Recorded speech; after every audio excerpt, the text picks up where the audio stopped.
আসসালামু আলাইকুম। প্রবাহ নিউজ টিভির বিশেষ সংবাদে সকলকে স্বাগত। সাথে আছে আমি তানজিলা ইসলাম। জামালপুরের বকশীগঞ্জে পাহাড়ে লাকড়ি সংগ্রহ করতে গিয়ে বন্য হাতির আক্রমণে জয়নাল নামের ৭০ বছর বয়সী এক বৃদ্ধ নিহত হয়েছেন। শুক্রবার থেকে নিখোঁজ থাকার পর শনিবার সকালে পাহাড়ের উঁচু এলাকা থেকে তার মরদেহ উদ্ধার করা হয়। পুলিশ মরদেহ উদ্ধার করে আইনগত কার্যক্রম শুরু করেছে। এ ঘটনায় শোকের ছায়া নেমে এসেছে এলাকায়।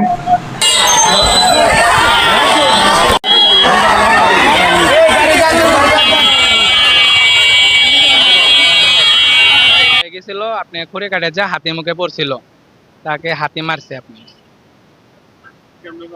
ওখানে যেখানে লাশটা পড়ে আসছিল সেখানে আপনি হাতি পারাপারি করছে, খোঁচাখুচি করছে, গাছ ভাঙছে, এরিয়া বুঝলাম আমরা হাতি মারছি লোকটাকে। কালকে গেছিল 8টার দিক দিয়ে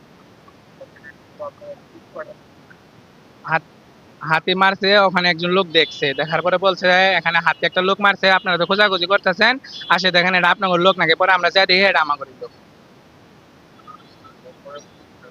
হ্যাঁ, পুলিশে জানিয়ে। না, ওনার নাম কি? ওনার নাম জয়নাল। জয়নাল। বয়স কত হবে? বয়স আনুমানিক 65-70-এর মতন। কালকে কালকে খড়ি কাটতে গেছিল নাকি? কালকে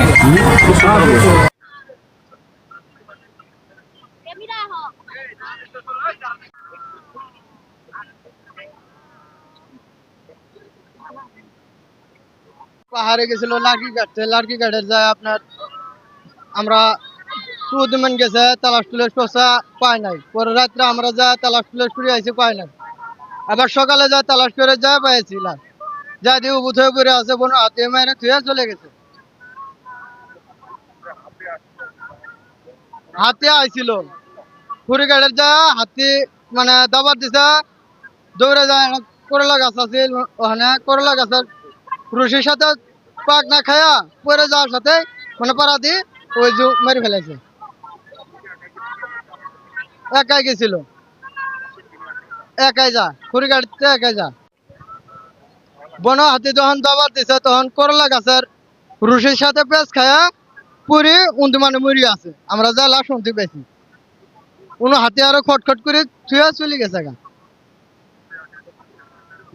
না জানে না, উনি জানে না বিদায় খড়ি কাটতে গেছে, যাই এই অবস্থা।